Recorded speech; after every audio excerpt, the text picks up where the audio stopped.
Legends, how are we?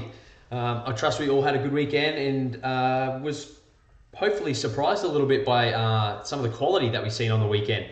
There was some thoroughly entertaining games, despite lacking a number of Origin stars. Obviously, 34 players were unavailable due to Origin duties over the weekend. So yeah, I was thoroughly impressed by some games, and I guess this again sort of comes back to the positives of Origin period, when we get to see some young kids stand up and where future superstars are born. So we'll dive straight into things now. Just set our gear up and away we go. So our first game was the Rabbitohs up against the Titans, and we saw that the Titans really fall apart towards the back end of this game. The man on screen there, we've seen Angus Crichton for the Rabbitohs really dominated. For the Rabbitohs, I guess, initially being down by so much, it just came down to sort of little system errors around the ruck. We see Politoni score on debut there. Again, just a sneaky little offload around the ruck and an opportunist try. Just struggled to sort of get numbers in. 3 of those tries were all around the ruck, and that was evidence in Sam Burgess' late withdrawal with that glute strain. So we see the second try here, bit of a deflection, pushing up on the footy.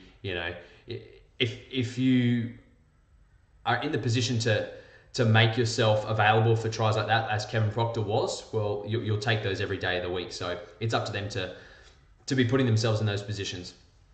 Once Crichton finally got over the line there for his first try in the 28th minute, you sort of felt like, okay, here we go. It's danger signs now for the Titans. You could see the cracks coming. But, for whatever reason, the Rabbitohs really just couldn't hit their groove. And I think that sort of still stems from the makeup of the spine. I still don't think Cody Walker really belongs out the back. Alex Johnson's been prolific since moving back to the wing, as he once was when he first burst onto the scene. And we're just seeing there the Titans' final try. Really fucking disgusting defense, to be perfectly honest, from the Rabbitohs. But yeah, just moving back there, I don't see why Cody Walker, with that try that he just scored then, why he couldn't do that at 6 as well. You can still move Sutton onto that edge and utilize Cody Walker as that running 5'8".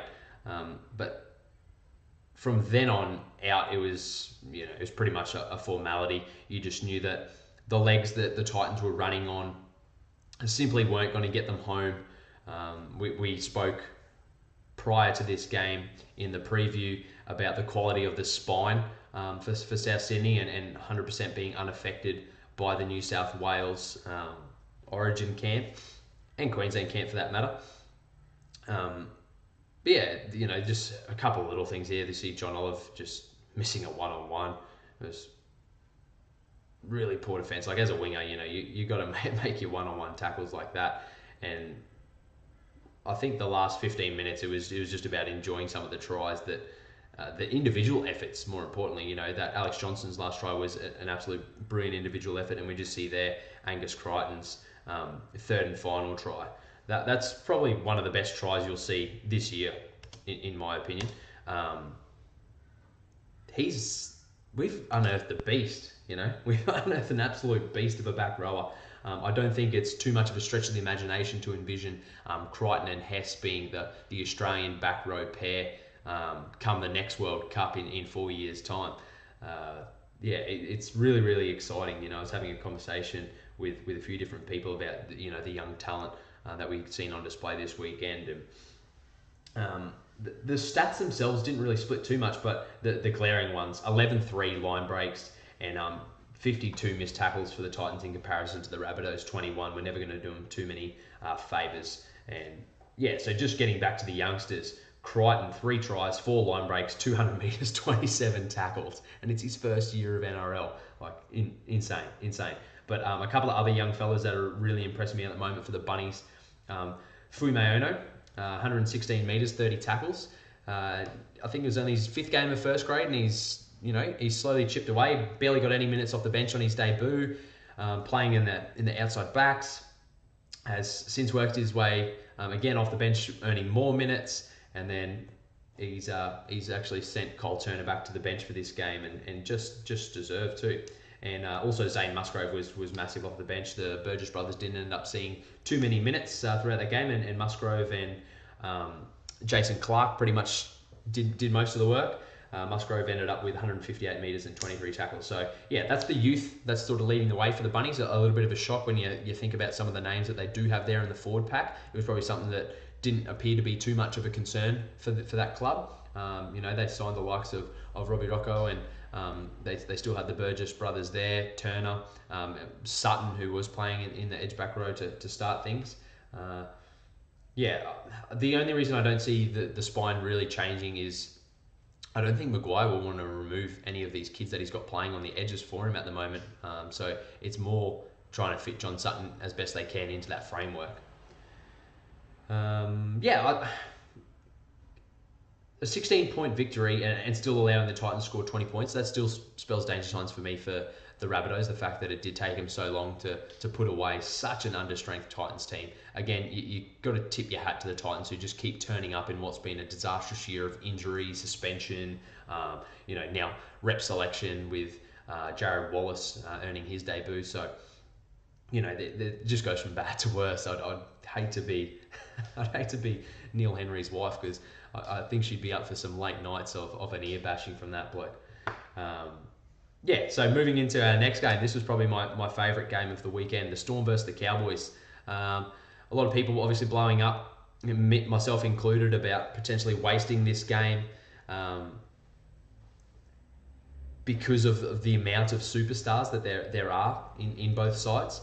But yeah, we've seen a lot of kids just stand up. We see Cole Laybutt there was on debut and played a massive role in just securing that short side for Justin O'Neill. We see here it's just a simple draw pass.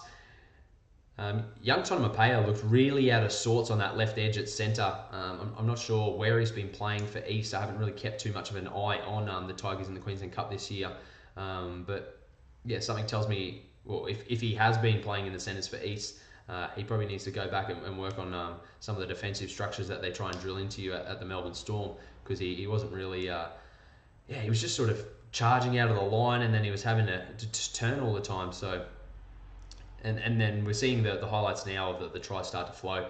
Curtis Scott gets his first try of his NRL career. It's his first game this year for the Storm since being blooded, and he ended up with a double. The game was really in the balance here. We see the scoreline there at 5 minutes into the second half was 10 points to 6, and then pretty much what was holding the Cowboys' structure together was Lachlan Coote, Jake Granville, the man that we see just put that absolute blinder of a shot on Josh Addo-Carr, and Jason Taumalolo. His work rate was phenomenal. And when it got out to 14-6, you started to wonder, where are the points going to start to come from? But that man that we just seen square things up in Brandon Smith, as soon as he replaced... I'm just going to pause things there. As soon as he replaced Slade Griffin, he made an immediate impact. And then we see in the lead up to this try here, this is where Brodie Croft absolutely does a great job to isolate Kane Leonard here. So we can see Croft's going to play out the back here, and just with this good little lead line, nothing amazing about the shape that they're holding here, but it's just the execution again. Much like anything in rugby league, it's all about the execution. But this lead runner here will just hold Leonard up, and then as he gets on the outside, it's still man on, 4-on-4. We see out here the 3 Storm defenders, and we'll just play this out. Whoop, went a bit too fast. Just isolates him and then just beats him back on the inside. So again, as soon as Croft seen that Leonard had given him his inside shoulder, it was gone. So that's Cooper Cronk-esque, The way he plays is so Cooper Cronk-esque, and it was really, really good to see that they combined so well. If this wasn't a performance, so we've seen, Munster, Brandon Smith, Brodie Croft, and Riley Jacks, that was your spine. If that wasn't a display that Munster should continue to play fullback, I don't know what else does. I thought they played some superb football, especially for their inexperience. Like, it's crazy. I know Munster and Riley Jacks are starting to chalk up some games now. Munster more than any, and then that's why he's the 18th man for Queensland. But yeah, I guess the lesson to be learnt here is they really should have put the Cowboys away. When they had turned around, they scored 3 tries in the space of 6 minutes. And we see Brodie Croft ice that field goal, which was great to see for a young kid in only his second game of first grade. It'd been almost a year to the day since he'd made his debut, so it'd been a long time coming. He'd sort of been, I reckon there would have been a little bit of dent to his confidence to a certain degree, simply because Riley Jacks got the nod over him to start the season.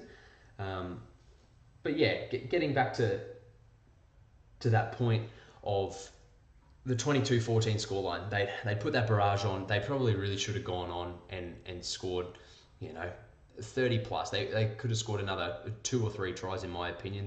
The Cowboys looked out on their feet. They lost Scott Bolton for a short period of time, and he bravely came back on. We've seen that shot that Felice Kafusi put on him as he was falling. I don't think, if Kafusi gets anything for that, I'd be pretty surprised. I don't think you can say it was reckless, it was careless. It was circumstantial, I think is the best way to describe it. There was no intent behind it. And if you watch it in real time, the speed at which Bolton gets his legs cut out from underneath him, there was definitely no ill manner in the play at all from Felice Kafusi, and you could see, there was immediate concern shown from him. But yeah, a few stats. It was good to see that the Storm finally completed a little bit better. Both teams were up around that 75% mark. But yeah, 8-3 line breaks and 12 more missed tackles by the Cowboys. That's basically what led to that little barrage in that 6 minutes. I dare say most of that stat from there came from that 6 minute lapse in concentration. But yeah, again, it was great to see the level of execution by such young halves. And yeah, just the way that Brodie Croft picked off Kane Linnett there. I dare say Kane will be copping a bit of an ear bashing for that poor read. Especially against a kid. Like, you don't give someone inexperienced like that, and someone with the youth, he's explosive off the mark. Brodie Croft, he's not slow by any means, and I can attest for that, having watched him play when I was involved with the Storm last year. Other honourable mentions for the Cowboys, it's not like they played terrible as either. Being down 22-14, they probably thought they were shot, like I was just saying, but that they managed to fight their way back in the game. And again, it sort of came through the desire of Jake Granville and the like. But Taumalolo, he really did stand up. Phenomenal numbers: 26 hit-ups, 300 metres, 37 tackles. And it was clear that he was pegged up against Jesse Bromwich, who also had a great game: 22 hit-ups, 198 metres, 41 tackles. 41 tackles for a man that size. Wow, if that doesn't sound leadership, I don't know what else does. I don't think you can ever define a man by one individual, moment. Much like we shouldn't champion certain blokes just because you excel in one area doesn't mean you're really, really poor in others. So I think that's the funny sort of comparison that we make in society. We tend to champion a lot of these people off one individual moment in their lifetime, but we're really quick to also define people by one poor decision that they've made, and it's already apparent to me that this little scandal that happened with Bromwich was a fuck up, and he got caught, and I think it's in everyone's best interest to move on. It's clear there that it didn't affect his game. He's still happy to put his body on the line week in, week out for this club, and performances like that tell me that it wasn't an issue. It's not like he had a crazy drug problem or anything like that, because we haven't seen performance dwindle at all from this guy. Yeah, other pluses for the Cowboys. Kyle Laybutt, I thought he was real solid on debut before he got absolutely knocked the fuck out by Suliasi Vunivalu. His short kicking game was real good. Developed some pressure, built some pressure with his short kicking game, which I think at times can be lacking when there's no Thurston there. Lachlan Coote's kicking game can be a little bit hot and cold at times, whilst he does, pocket quite well with that left shoe heading down those blind sides. I've sort of penciled in here, perhaps we're seeing some future plans being tested for the Cowboys, and the signing of Tamari Martin from Penrith early last week sort of sounds where the Cowboys are heading in the direction of the club, and whether they've identified him as the future for post Thurston life. Could we see? We've seen Michael Morgan play a little bit of fullback throughout his career at the Cowboys. So could we see a return of Morgan to fullback if that's the way they lean towards, and make way potentially for Kyle Laybutt and Tamari Martin to be future halves? So that's a little sort of proposal for the future of the club that I do support. So it'll be interesting to see over the next 2, 3, 4 seasons what that Cowboys lineup looks like, and what sort of forwards we're trying to develop in conjunction with the likes of Cohen Hess, and now we've got Taumalolo secured for the rest of his career essentially. It's exciting times. I think we're sort of seeing a change of the guard at some big powerhouse clubs at the moment. We're seeing the youth come through at the Roosters. We're seeing some youth come through at the Storm. It's really, really good. So I guess if there is one positive to take out of these origin periods where we can sort of get some lackluster performances from certain clubs, it is the sense that we get some kids to display the talent that they do possess. The Storm have the Roosters next week, and the Cowboys the Panthers next week. So 2 informed clubs in the Roosters and Panthers. So post Origin, both clubs are going to be really, really sweating on the fact that their Origin stars get through unscathed, and the Cowboys will really want to make sure they pick up where they left off as far as the form's concerned, with Jonathan Thurston available for their performance against the Parramatta side early last week with that 36-6 win. Moving forward, again, another thriller. So Saturdays, really turned on some exciting games. Sharks and the Tigers. Again, not too many people really gave the Tigers too much of a chance without Tedesco and Woods, and I said that was going to be a massive factor. I didn't think that Tim Grant was going to offer too much. We see him on screen now, and wasn't this a Barney? Sia Manafanai gets punted in the first 6 minutes for an absolute brain explosion. I dare say it's just a typical brother thing, and didn't really know the rules too much. It was just a bit more reactive rather than responsive. And this man who scored the first try for the Sharks here, Kurt Capewell, would go on and have a really, really good night.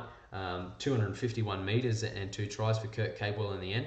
But again, I think observing where the Sharks leaked their points was around that ruck again, and they isolated Jaden Brayley once more. We see him, he gets involved there. So they're just tying up numbers around the middle and just pushing up. This one, more importantly, Masters gets straight over the top of Gallen. Again, it's an example of how the youth is sort of just coming on board. As a coach in the box, you sit up there and you're like, that's not the fucking play that's going to win us too many football games. But at the same time, you can't blame a kid for having the confidence to try and run over one of the game's best middles. So we see Jacob Little go in there. So two back-to-back tries in and around the ruck. You see just not pushing. They pushed up too much in Valentine Holmes, and then Jaden Brayley didn't tie in around the ruck there. So just sort of needed to tidy that thing up. And once they did tidy that ruck up, there was no doubt that their shape and skill that they have in their backline still was going to be more than ample to cover that. And I said Valentine Holmes there. That definitely wasn't Valentine Holmes. That was Gerard Beale. I apologise for Valentine Holmes obviously being in Origin camp. So again, that probably just comes down to a little bit of positional experience for Gerard Beale playing one there. A lot of grit showed in the last 2 Sharks tries. We've seen Townsend sort of get up and go And then Capewell sort of just, I think he showed a lot of poise to just back that ball over the line there. But where the Tigers really got let down again was just that edge defence.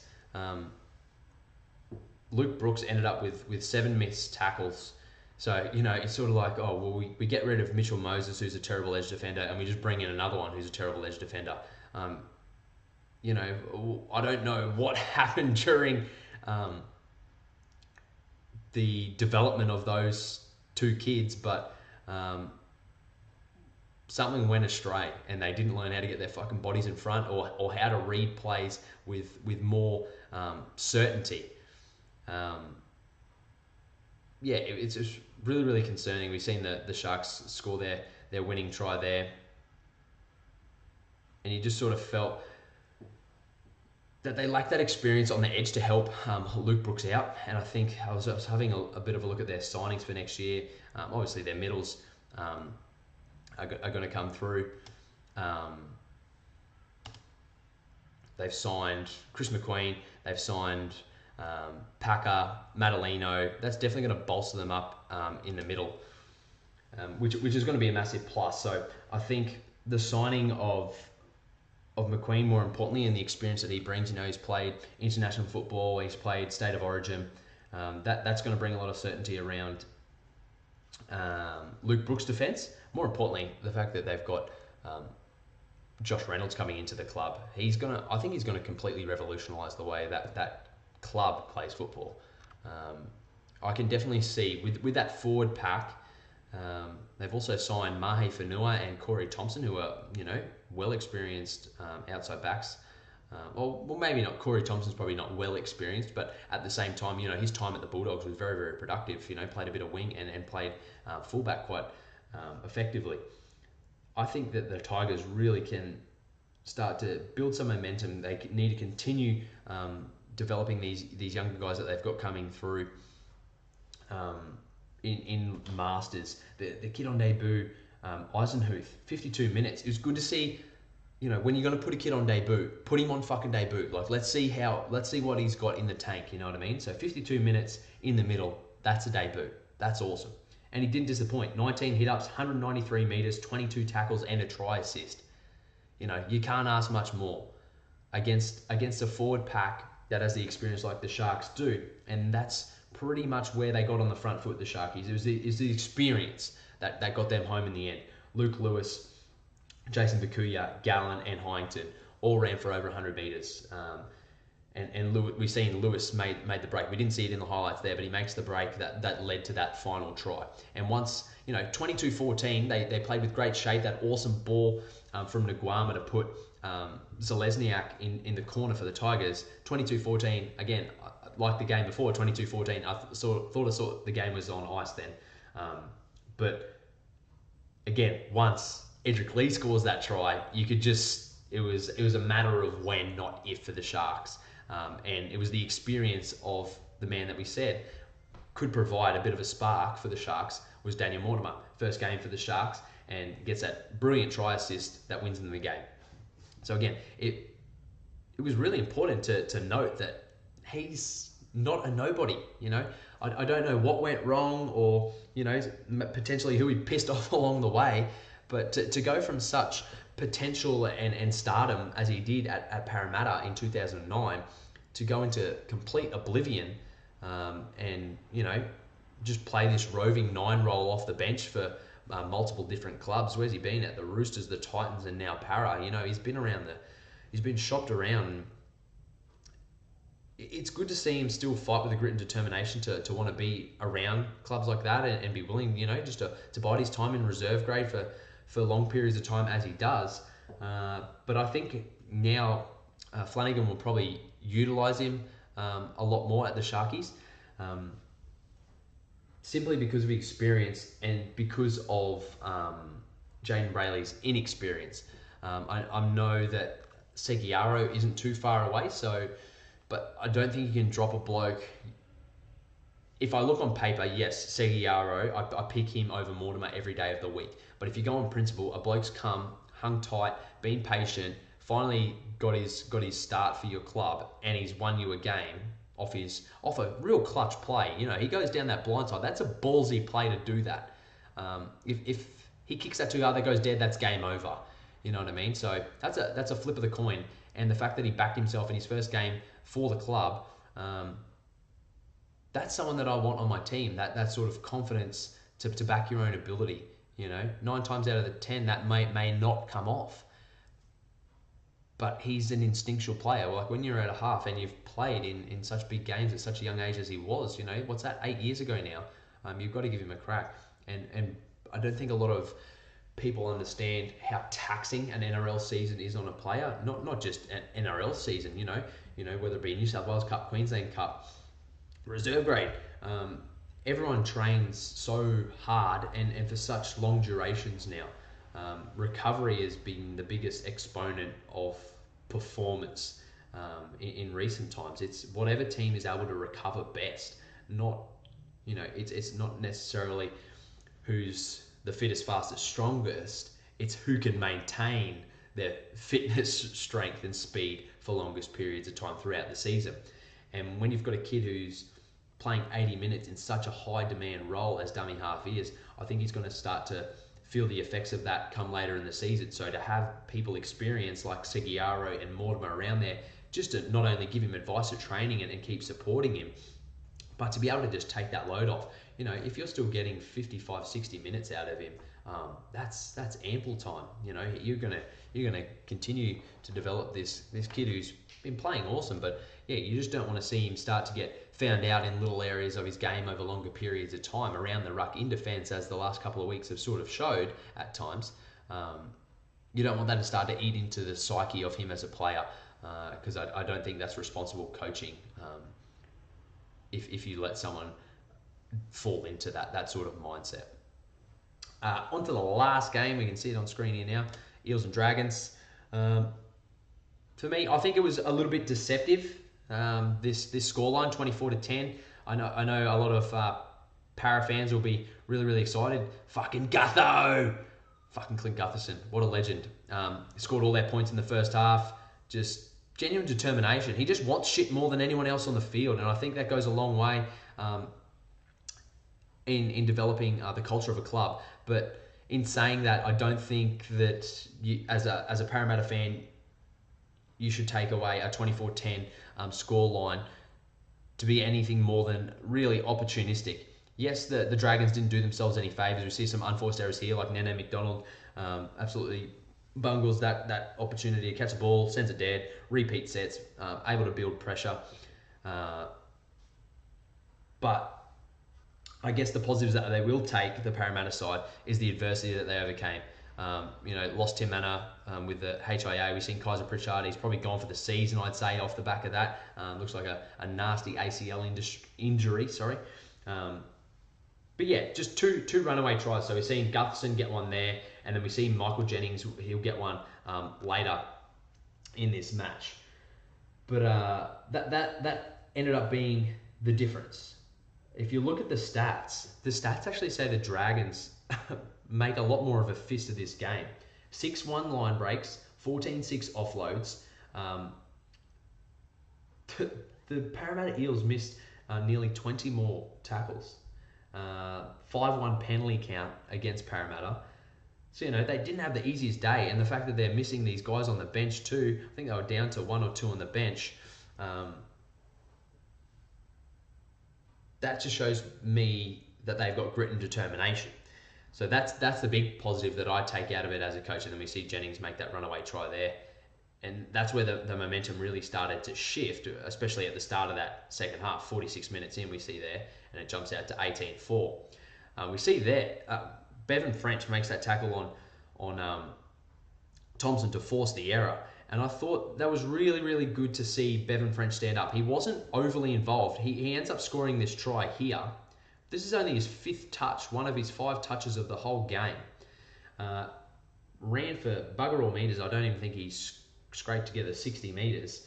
But the 10 tackles that he made were really, really crucial. They were either great kick chases or just good reads when they were caught short on an edge. And when you had big men like this in Paul Vaughan, just grit and determination, experience, storming over, it was important that they were making those tackles, because when they scored here, there was still 17 minutes to go. And I thought, oh, look out, here come the Dragons. They could potentially build to something here. And then all of a sudden, yeah, it started to get a little bit heated. And I thought that could start to play in Parramatta's disfavour. Obviously, if discipline started to continue to roll out of control, they were on the end of that 5-1 penalty count. So they obviously didn't have the rub of the green with the referees. But, you know, it was good to see the grit and determination from the Parramatta side, but I would have really liked to seen the Dragons, you know, dig their noses in and make more of a fist of that game, because it was definitely on the table for them to grab that game by the scruff of the neck with 17 minutes to go. And I think where they're going wrong, again, we've said it the last few weeks now, I think they've only won one of their last 7 games, which was against the Warriors, but no Dugan on that right edge. It's really evident now that McCrone's creativity and their fifth tackle options aren't up to the scratch when he's not there. And I think that's why they gain so much success in those early rounds. And to a certain degree, Ewan Aitken being out and just that the power that he punches into that line on that right edge as well. Dugan and Aitken have been big losses. You know, Dugan has been out with injury a lot of the time this year as well as his origin commitments. But yeah, McCrone needs to stand up, and when Dugan is there in that back line for the Dragons, there is not as much pressure on Widdop to perform as well. So when McCrone is controlling his edge as well, Widdop then feels entitled that he needs to generate something, and it wasn't there. And you know, they're missing those outside backs, and you know, Khalifa Faifaloa, that was only his second game of the year. Kurt Mann's been playing Mr. Fix-It. They just couldn't quite get the job done. And when you're a forward, like, it just must be so frustrating, you know, being like your Joel Thompsons, Paul Vaughns, Russell Packer, Jack DeBellin. Like, they work their fucking ass off. Like, their stats were all through the roof. They're ticking all their boxes. They're holding up their end of the bargain. And these outside backs, they're just not performing. Probably not even just the outside back. It's the halves. The halves needed to take more control. You couldn't say that Widdop wasn't trying, but it's just the fifth tackle options from McCrone that weren't up to scratch. So yeah, it was disappointing to see them go down 24-10. Again, I don't think it was reflective. You take away those 2 runaway tries, it's a 2-point ball game. Does the psyche of the Dragons then change? Can they get over it? So I don't think they're that far away from a win, the Dragons. They come up against the Knights this weekend. So, you know, the Knights are building in confidence. They felt that they're probably hard done by Manly last weekend. So they'll be really keen, especially with the Dragons being down and out at the moment.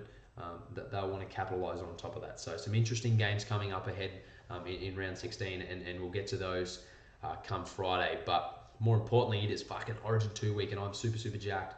I'm not going to touch on anything in depth on this. I'm going to do a separate preview on Wednesday, so I'll release that in the next couple of days. But yeah, I'm really excited. Having all these changes, I think the changes needed to be made. I think it was a ballsy decision to go out there, and you know, ultimately most of the changes that were made were a lot of people that were asked to be in the side from the outset. So you know, he's obviously, Kevy Walters has obviously gone away and gone, yep, this is what needs to happen. It has happened, and here we are. So yeah, bring on Origin 2. I think Queensland are a massive chance of squaring the series, and I really hope so, because I think Thurston would really love that pressure of going up there, back home, game 3, and in his final appearance for Queensland. So let's cross fingers, toes, everything, and I think even as Blue supporters, as much as you want to win this series, you want to make it competitive. I know even during all that stuff, you know, you never want to go to game 3 a dead rubber. So yeah, fingers crossed. But yeah, I'll be back in a couple of days and we'll cover everything that. So thanks again for tuning in. I know it was a short round, but yeah, again, I guess it was sort of that little surprise packet on that Saturday night, seeing some of those younger teams perform out of their skin. So yeah, I think the future is bright for Queensland in the halves and the Melbourne Storm. Alrighty gang, I'll talk to you in a couple of days. Have a good day. Love ya. Bye.